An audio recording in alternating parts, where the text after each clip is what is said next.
The Galactic Council chamber smelled like burnt circuits and fear. Not the good kind of fear that keeps you sharp during a trade negotiation, but the cold, gut-wrenching terror that makes your secondary stomachs clench. I am Vel'kora of the Mathani Collective, and I was there. I watched it all happen. They are asking for what? Exactly. High Arbiter Quintel's head tendrils twitched in a way that suggested he already knew the answer and desperately wished he didn't. Ambassador Marcus Flynn, human representative to the council, smiled. It wasn't a nice smile. Humans have exactly 43 distinct smile variations, and I had catalogued them all during my 3 cycles as cultural attaché. This one fell firmly into category 37. The "I'm about to ruin your entire afternoon" smile. Reparations, Flynn said, his voice carrying that peculiar flatness that humans use when they're holding back something volcanic. For the Tarrven incident. Oh, fantastic. Here we go. The Tarrven incident. Even now, 2 standard years later, nobody wanted to talk about it. 17 human mining colonies, glassed from orbit, 40,000 humans, most of them families, turned to vapor because the Kresh Empire decided those asteroid belts were strategically significant. The council had issued a strongly worded letter. A letter. Can you believe it? Quenil's skin shifted to that pale blue color that meant he was computing various escape routes.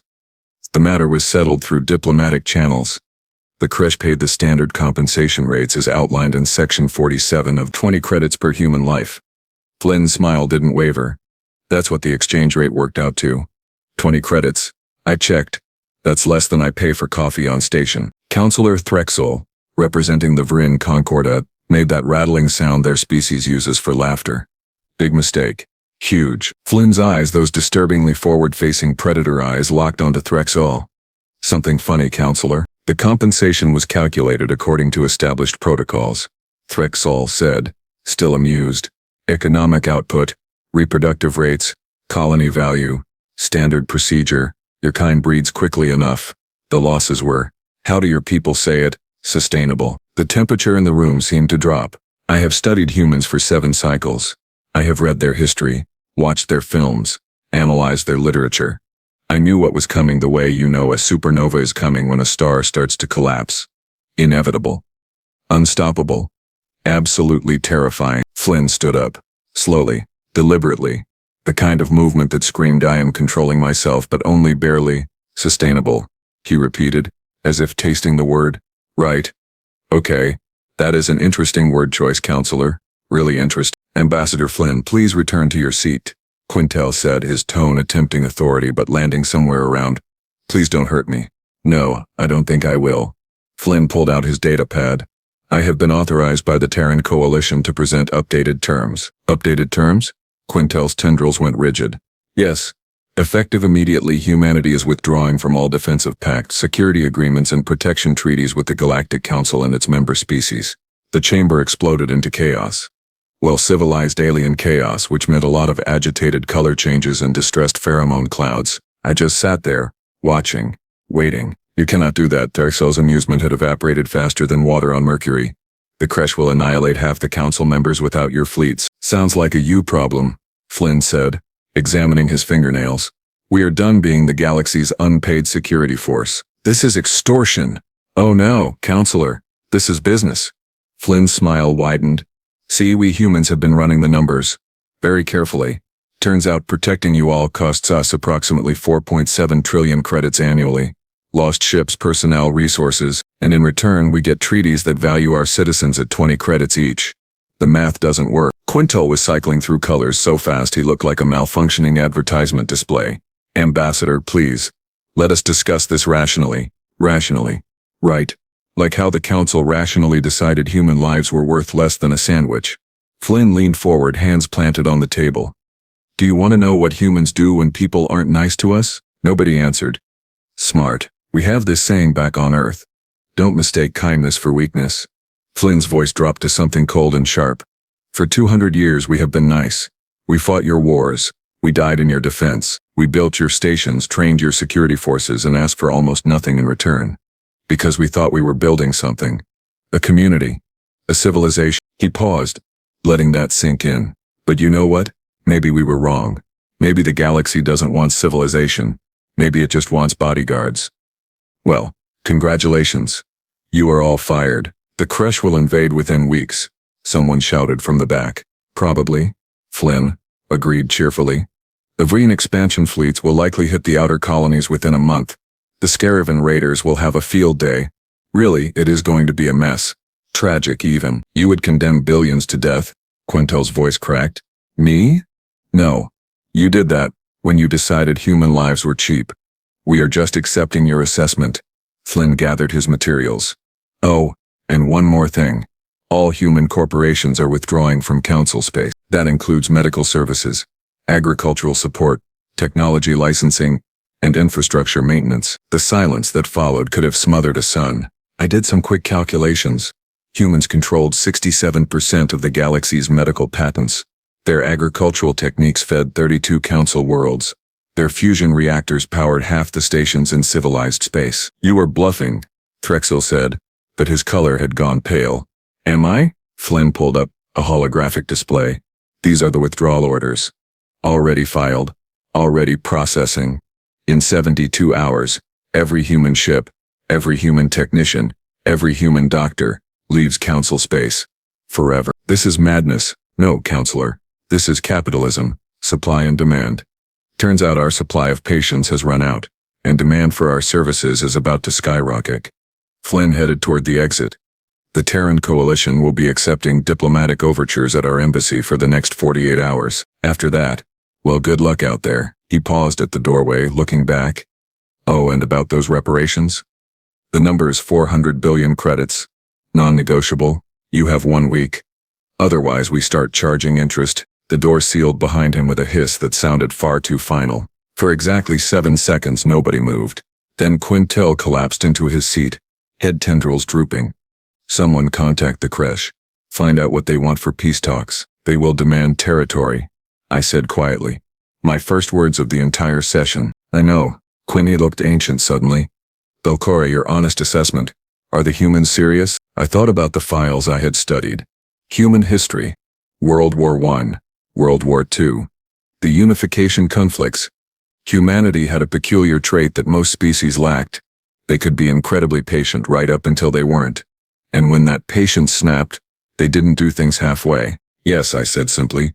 They are absolutely serious. Then we are doomed. Probably, I agreed. The Kresh fleet is 6 times our size without human support. The Vreen have been waiting for an excuse to expand for decades. And the Tarrven, well, they are just going to raid everything that isn't nailed down. Trexel made a strangled sound. This is your fault, Quino. You and your budget committee, pinching credits, undervaluing compensation packages. My fault? You laughed. You called their losses sustainable. The arguing continued, but I tuned it out. My mind was elsewhere, calculating probabilities, analyzing scenarios. The truth was simple and terrifying. The galaxy had forgotten what Earth was. Oh, everyone knew humans were dangerous. Their military was legendary. Their tenacity in combat, unmatched. But somewhere along the way, the Council had started thinking of that danger as something they owned. A tool they controlled. Big mistake. Earth wasn't some primitive world, grateful for scraps. It was a death world that had spawned a species of persistent, creative, terrifyingly adaptable survivors who had clawed their way to the top of their food chain through sheer spite and ingenuity. And the Council had just reminded them why they developed nuclear weapons before spaceflight. My communicator buzzed. A message from my Mathani supervisor. Assessment required. Human withdrawal. Threat level. I typed back. Existential. Recommend immediate compliance with all demands. 3 dots appeared. Disappeared. Appeared again. Confirmed.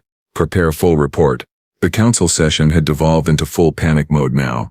Half the delegates were screaming into communicators.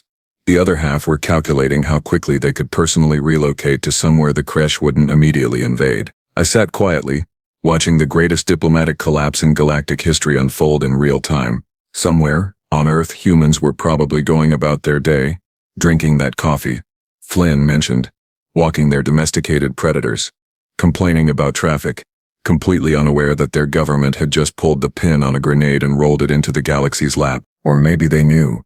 Maybe they had been waiting for this. That was the thing about humans that always unsettled me. They were paradoxical, individually kind, generous to a fault, willing to die for strangers, but collectively they were something else entirely. Something that remembered every slight, every insult, every injustice, and waited patiently for the right moment to settle accounts. 40,000 dead. 20 credits each. The council had purchased itself a war, and the price was going to be considerably higher than 400 billion credits before this was over. I gathered my notes and headed for the exit. Behind me, Quintel was begging anyone to contact the human embassy, to negotiate, to fix this. Too late, I thought.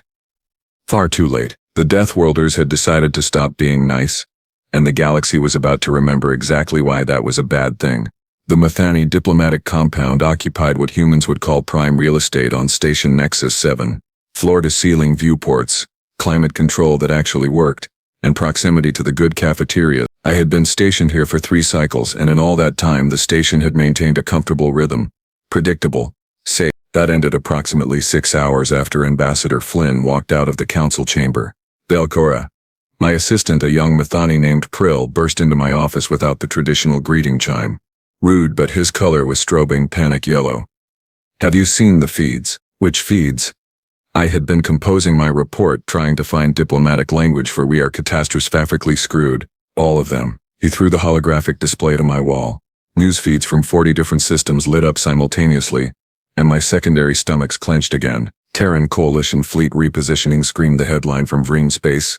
Below it, tactical maps showed human warships pulling back from border patrols, leaving gaps bigger than some solar systems. Human medical staff evacuating plague zones, announced another. This one from the settlement rim, where a bacterial outbreak had been ravaging 3 colonies. Human doctors had been the only thing keeping it contained. Fusion reactor, maintenance contracts terminated. That one came with footage of human technicians packing up on Station Keller 9. In the background you could see the reactor housing. It was blinking red. Warning lights. Oh no, I whispered. It gets worse. Prill switched feeds. The Kresh Imperial Network appeared. Their primary announcer, a scaled creature named Vorthaka who normally oozed smug superiority, looked downright gleeful. In light of the Terran Coalition's withdrawal from Council defense obligations, the Kresh Empire announces the immediate repatriation of historically Kresh territories currently occupied by Council member states. Fleet mobilization begins within the hour. The Empire has no quarrel with humanity and wishes them well in their new isolation. The broadcast cut to footage of Kresh warships, hundreds of them, breaking orbit from their staging grounds. Historically Kresh territories, I muttered. That is half the Council systems. 63% actually, Prill corrected miserably. I ran the numbers. My communicator exploded with incoming messages. The Council wanted briefings. My government wanted analysis. Everyone wanted me to somehow fix this with a strongly worded memo. I ignored them all and pulled up the human embassy feed instead. The scene outside was, in a word, chaotic.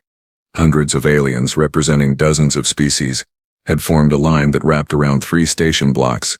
All of them were trying to get inside. Some were waving data pads. Others were shouting. A few were openly weeping. The embassy doors remained firmly closed. A human security officer, a woman named Officer Reeves, who I had shared coffee with exactly twice, stood outside with a riot shield and an expression of profound boredom. The embassy is closed, she announced for what was probably the 1000th time. Diplomatic overtures can be submitted electronically.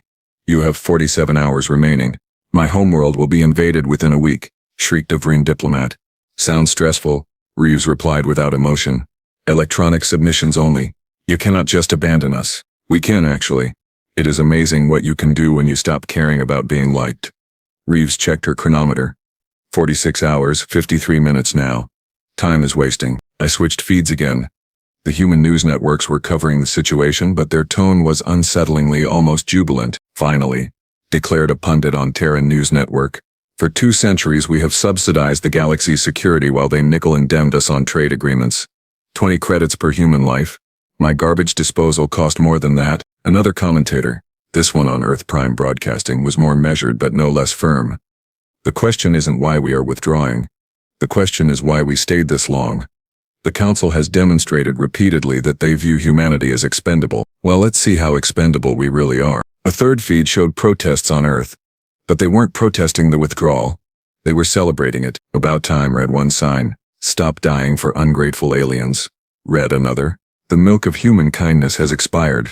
Read a third, which I thought showed remarkable creativity. This is a disaster, Pearl moaned. Yes, I agreed, but a predictable one. What do we do? Good question. What did we do when the galaxy's attack dog decided it was tired of being kicked? My communicator buzzed again. This time, I answered. Hi, Arbiter.